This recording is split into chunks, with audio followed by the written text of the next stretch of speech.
Hey, Pokedad fan club, it's me, Pokedad, and I'm bringing you another post-rotation deck profile. This time we're looking at Gardevoir GX with Sylveon GX.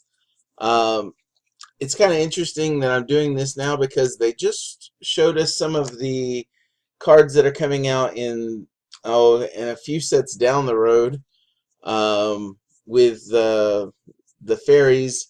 And we're going to get an Alolan Ninetales, and we're going to get a baby Gardevoir.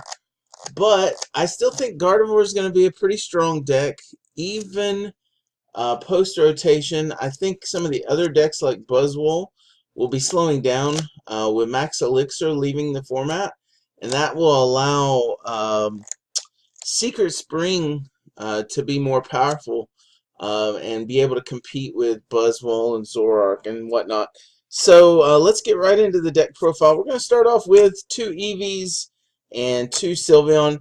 Another thing that's really good right now in the format is that we're losing In.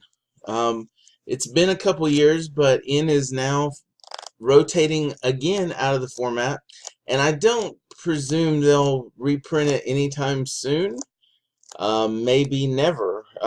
In was a black and white supporter, so we're not even really sure why he got reprinted in X and Y. But since we're Sun and Moon forward now, In has rotated, and there is less disruption in the format. And there is Judge still, but I don't think a lot of people are going to be playing a lot of Judge. And it's just not as efficient of a card as, say, having 4 Cynthias and Lily and other cards. And since draw support is at a premium right now, I don't think people really want to be filling their deck up with Judges. So that's going to allow Sylveon's Magical Ribbon to really allow us to get our Gardevoirs in play quickly. Matter of fact, in my play testing, I've had no trouble getting Gardevoirs out. Magical Ribbon can usually get us one set up and then get us a draw supporter for the next turn, which possibly might get a second Gardevoir setup. Furthermore, with Rayquaza GX coming into the format, Sylveon's attack Fairy Wind with DCE and then a Secret Spring can take a KO on a Rayquaza. Even, well, this is post-rotation, but with Fighting Fury Belt in the Worlds format, Sylveon GX can still take a knockout on the Rayquaza. But Fighting Fury Belt will be rotating, and so Sylveon will be taking easy knockouts on Rayquaza GX. And so I just like Sylveon. It's a good attacker in some scenarios, but Magical Ribbon is just so strong that to help us get it set up, that we're going to be using that and trying to get the Sylveon into the active as quickly as possible.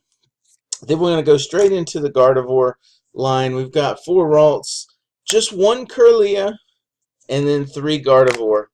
And, you know, maybe for those of you who don't know what Gardevoir GX does, it has an ability, Secret Spring, that says attach a fairy energy to one of your Pokemon from your hand. So you can attach a DCE and then Secret Spring to the Gardevoir, and then play a Choice Band. And Gardevoir's attack is 30 damage times the number of energy on both players' active Pokemon. So if we Secret Spring 3 times, which doesn't happen often but can happen, and then we attach a DCE and a Choice Band, we're doing 180 damage. And then if the opponent has 3 energies, we're doing now 270 damage. So Gardevoir can you know, take a lot of one-hit KOs. The other thing special about Gardevoir is just for 1 energy, if your opponent has a lot of energy, you can take 2-hit KOs, and then we can max potion and kind of keep our resources safe by not using too much energy. We also play 1 Oranguru. Octillery is rotated, and Octillery used to be played with Gardevoir. And I think there were some variants that played Oranguru. Oranguru fills in fine. It's just a 1-card slot, and it can still be a great attacker. Psychic does 60 damage plus 20 more for each energy on your opponent's active Pokemon. So it can take 2 shots and sometimes 1 shots. And I also think in the Hoopa may see a resurgence. The Dark Hoopa that EXs and GXs can't hurt. Well, before Gardevoir had Gallade to deal with Hoopa, but now Oranguru going to have to step in. And then also we're playing one Baby Tapu Lele, the Fairy type. And there's a couple reasons for this. First of all, the Hoopa matchup. These two cards, I think, alone, between that and between Diantha being able to get them back if they get knocked out, and also just being using Gardevoir's GX attack if we need to get them back again, we can literally have 6 baby Pokemon fighting against Hoopas. And Oranguru many times can take out 2 Hoopas with just 1 Oranguru. But Tapu Lele, for the first attack, Psywave does 20 damage times the number of energy on your opponent's active Pokemon. If a Hoopa has 3 energies, it's doing 60 damage. So it's 2-shotting a Hoopa, and then the Hoopa is going to be 2-shotting the Tapu Lele. But we're playing max potions, so for 1 energy, we can do 60 damage to a Hoopa, and they can hit us, and then we can max potion, put another energy, take a knockout. So I think between these 2 cards, we can deal with the Hoopa matchup.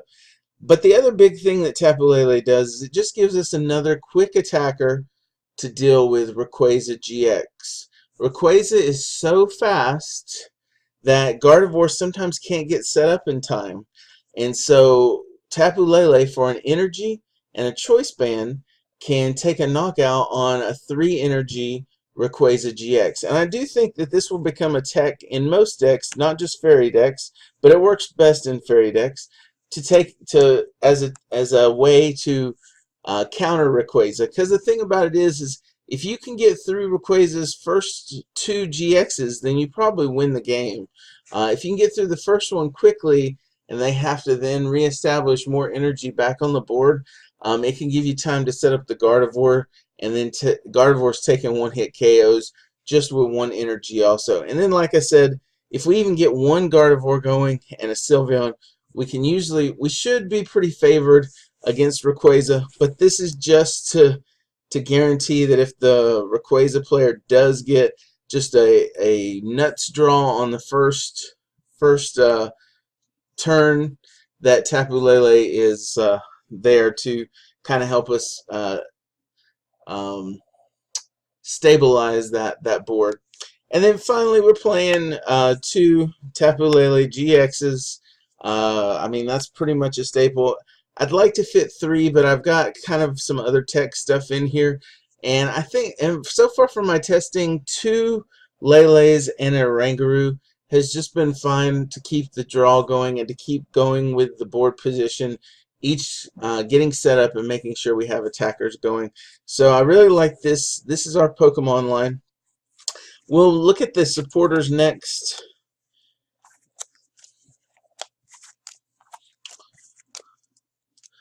Alright, so our supporter line is going to start off with probably the obvious, and I think this is going to be probably standard for most decks now, and that is for Cynthia. It is our best draw card now. Shuffle your deck and draw 6. It's not as powerful as Sycamore, but one thing I've noticed about the format as we head into post-rotation is that we're playing a lot of cards that don't discard. And so for decks that want to hold on to resources, Cynthia and the draw supporters tend to be really good for them. And so Gardevoir doesn't typically, all of our resources we want to use in one way or another. And so Ultra Ball is really our only discarding card. So Cynthia is good. It just doesn't have the same draw power as a Sycamore. But the thing about it is we're playing a lot of items that we'll get to in a minute, and that allows us to instruct back up to 3. And so that's how we can quickly, along with Sylveon, be able to get our Gardevoirs out relatively quickly. And then we're playing 2 Lilies. I love Lily, and it's really good in the early game because we can play our hand, then Lily for our hand back up to 8 on the first turn. But even in the mid game, because we're going into a format where items will be used more, you could play your hand down to maybe 1 or 2 cards and then Lily for 4. It's not terrible. So I'm okay with having 2 of those. I'm only playing 1 Judge. Again, I talked about Judge being the new disruption card, but I just don't know that it's that great of a disruption. Sometimes if you play it on turn 1, you can really put your opponent back if you've gone first. But you might also be running the risk of putting yourself back. So if you have a Rangaroo down and they don't have anything down, maybe a turn 1 Judge could disrupt. But I'm finding in the mid to late game, decks have been thinned so well that Judge really isn't that big of a disruption. There are times where it can come in handy and we'll even lay for the Judge, but I think 1 Judge is just fine in the deck. We're also playing 1 Copycat because Zoroark's in the format still, and we'll probably still see play. They're going to be trading their hand up to maybe really big hands of 15, 10, 15 cards. And to be able to copycat that and use their own ability against them makes Copycat a really strong card. However, I just don't know that I feel confident playing more than 1, because a lot of times people are playing a lot of items now and they are playing their hands down to a very small amount. And so I think Copycat, just if I have a Copycat in hand and no other draw supporter, I'm going to feel really bad if I have to Copycat for 3, So I think it's better to just play 1 Copycat, keep our Cynthias full. I like the 2 Lilies and the 1 Judge, and that's about it for the draw supporters. So we're only playing 4 draw supporters, but 8 draw supporters. But remember, we've still got Magical Ribbon that we'll be using in the early turns, and we've got a Rangaroo to instruct us back up to a healthy hand size. We're also playing 1 Pokemon Fan Club. If I get this on turn 1, I'm okay, and if I have a decent hand, like if I have say an energy and I can get an EV into the active with one of my switches, then and I'm going second, then I will by all means Tapu Lele for Pokemon Fan Club, get the EV, get a Ralts down, and go ahead and start using Magical Ribbon from as quickly as possible. But because it's not as good as Bridget, I only play 1 because I'd rather play some Nest Balls also, and we'll get to that in a minute. Also playing 1 Diantha. This card is really good mid to late game. It allows you to get energies back, so you can, you could potentially, one of your Gardevoirs gets knocked out, and the next one's up, and it can potentially just have a humongous, you can get a ton of energy, or you can get Rare Candy Gardevoir, so if you already have a Ralts, you can get your next Gardevoir set up. So Diantha has a lot of great utility use in a fairy deck.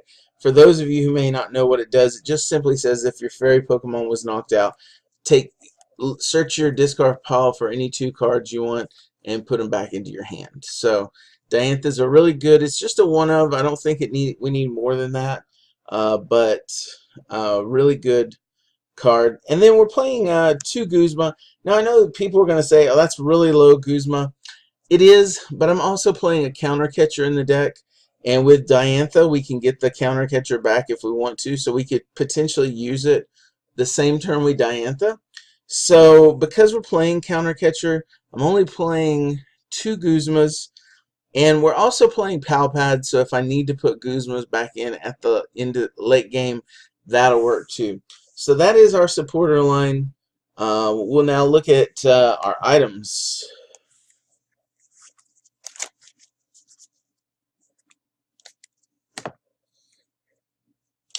Alright, so for items, got a lot of items. Like I said, the format is moving to an item-based format, which means cards like Noivern and Trash Lance are still going to be really strong. If you can make Noivern work, I think it could be potentially really good. First thing is we're playing 4 Ultra Balls. That kind of is just goes without saying. I think it's probably the best ball search we have. And Mysterious Treasure just doesn't make sense in this deck because we really don't have a lot of Psychic types other than Psychic or Dragon other than Tapu Lele. So we are playing, though, 2 Nest Balls. And that is because in the early game we need to get Ralts down as quickly as possible.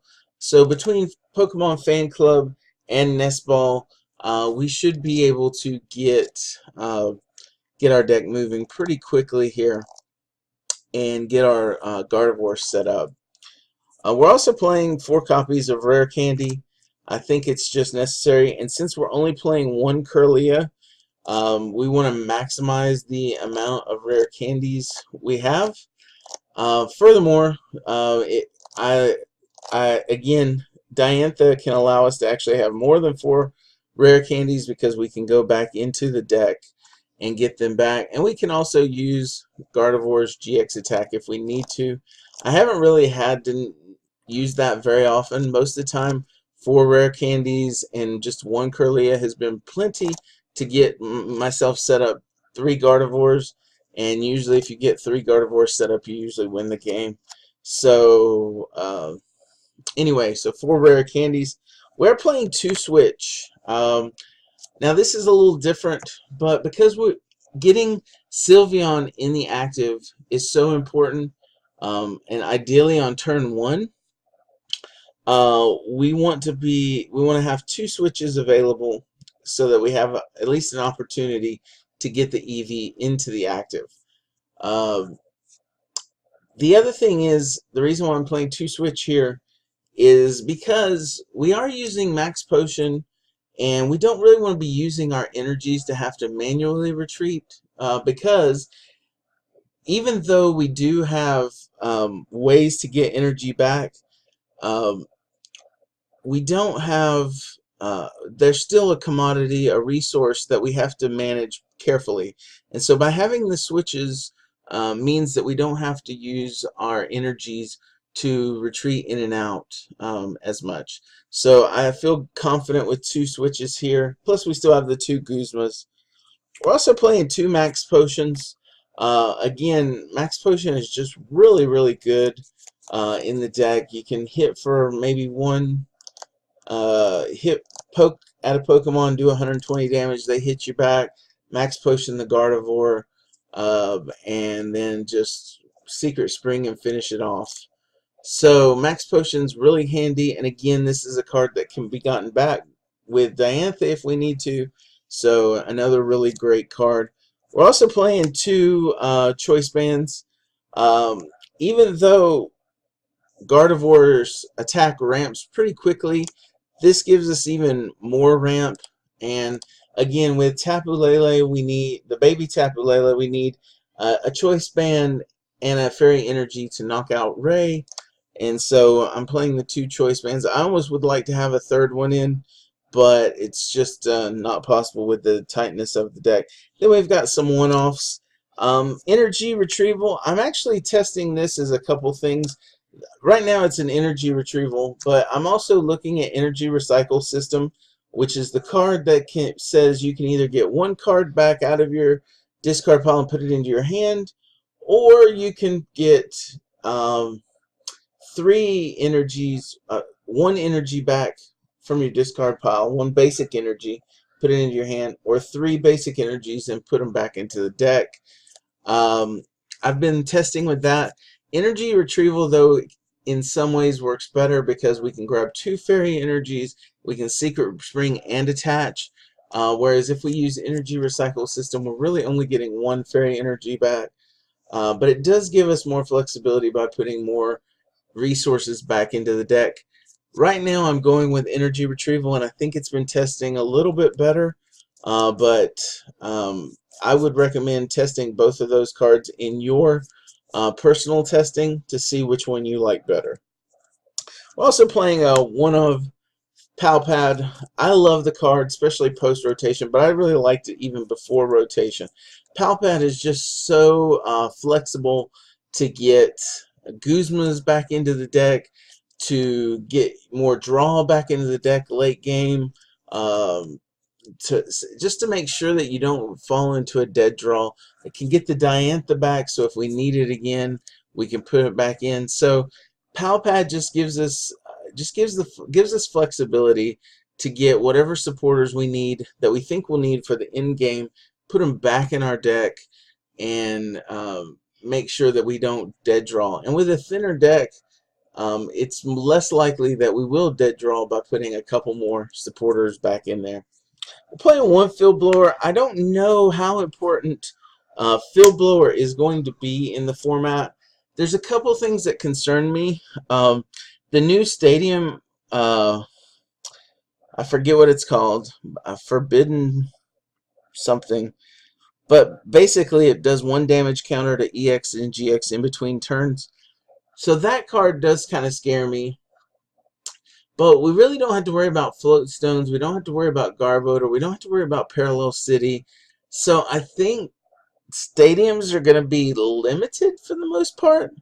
You won't see as much usage as you saw before. And most people will probably be using counter stadiums to counter their, if one person's using stadiums and another person's using a stadium, you're probably going to use your stadiums to counter the other stadiums anyway.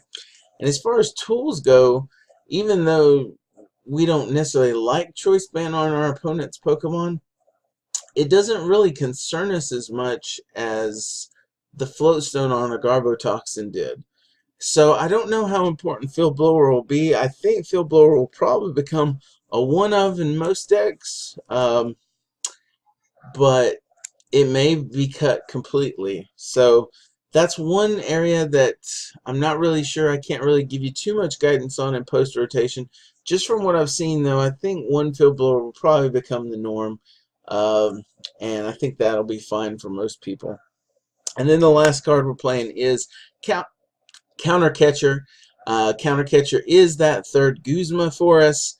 But we're usually going to fall behind. Most of the time our opponent's going to take a one prize knockout on a Ralts or a Eevee. And so Counter Catcher means that we'll usually be behind and we'll be able to use it to swing the game at some point in the game. And so I really like the Counter Catcher along with the two Guzmas. So we're just playing that one of, and it's come in really handy in the games that I've played so far. Alright, and then we'll just go to our energy. That's the last thing. There are no stadiums in this deck.